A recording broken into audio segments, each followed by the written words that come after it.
ماما زمانها جاية بعد شوية، جايبة لعب وحاجات، جايبة معاها شنطة فيها وزة وبطة، بتقول وك وك وك.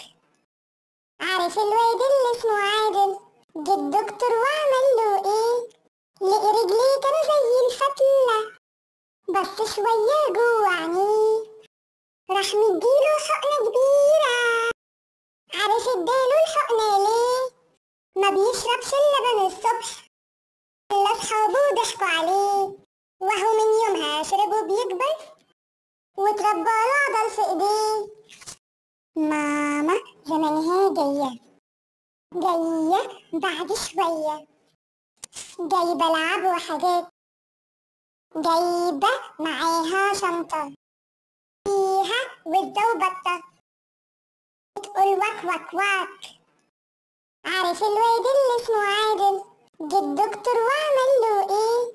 لقي رجليه كانوا زي الفتلة، بس شوية جوه عينيه راح مديله حقنة كبيرة. عارف اداله الحقنة ليه؟